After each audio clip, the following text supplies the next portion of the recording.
Bonsoir à tous, c'est Roland pour une nouvelle analyse technique. Ce soir on regarde la paire euro-yen.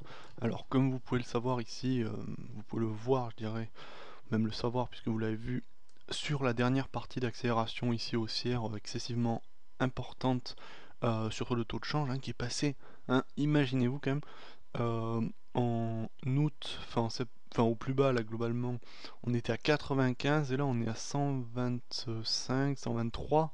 Ça fait quand même une grosse hausse, de plus en plus accélérée dans le temps, sur l'euro yen. Alors ce qui s'est passé, c'est qu'on a passé des niveaux importants. Donc là, le gros niveau, alors les deux gros niveaux, c'était celui-là autour en dessous de 112,5.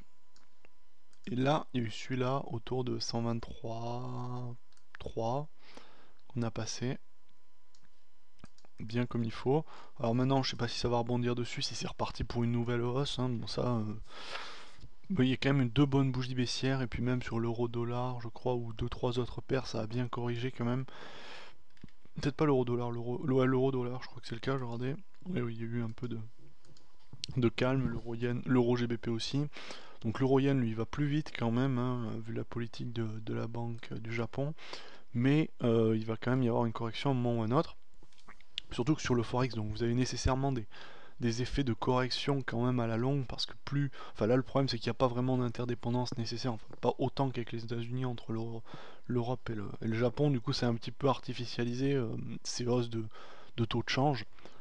Il n'y a pas de fondamentaux réels, parce que si c'était avec l'euro-dollar il y a beaucoup plus de tempérance, dans la mesure où lorsqu'une devise va commencer, il y aura un taux de change qui va s'accroître énormément. Ça va avoir un effet tellement récessif sur l'économie en termes d'exportation, en balance commerciale, surcroît d'importation, déficit d'exportation, que finalement le taux se redresse et diminue. Alors que là, on a vraiment une accélération très importante. Alors moi, l'avis, donc là, on a buté sur le niveau là. Pardon, je vais tracer une droite. On a buté sur ces niveaux. En termes d'objectifs théoriques de ce qu'on avait vu la dernière fois sur le double bottom ici, on a dépassé, on les a atteints finalement. Donc là il n'y a pas grand chose à dire, si ce n'est que on est entre deux phases, que dans l'ensemble là ça s'est bien réalisé. Alors j'avais donné une bonne analyse haussière sur l'euro yen, je pensais pas du tout que ça allait se passer comme ça, personnellement j'aurais même pas tradé là-dessus. Donc ça s'est quand même passé, c'est un petit peu dommage qu'il n'y ait pas eu de pullback là, parce qu'avec un pullback il y aurait eu de superbes opportunités. Alors les biseaux généralement comme ça, comme j'ai tracé, biseaux descendants, ça a tendance à retracer jusqu'en haut, et puis même dans la dynamique actuelle, vu la hausse, je pense qu'on est plutôt parti pour aller chercher le plus haut là. Surtout que c'est vraiment la grosse zone, juste en dessous de 140 en fait. Donc pour moi là on va rentrer dans une dynamique de correction pendant un petit moment, ou alors ça va continuer à exploser, mais bon ça m'étonnerait quand même. Et ensuite retour à 140, ça me paraît assez logique. Dans la mesure que, vu l'accélération haussière qu'on a eue, le cassure des plus hauts, il n'y a pas de raison que ça s'arrête comme ça.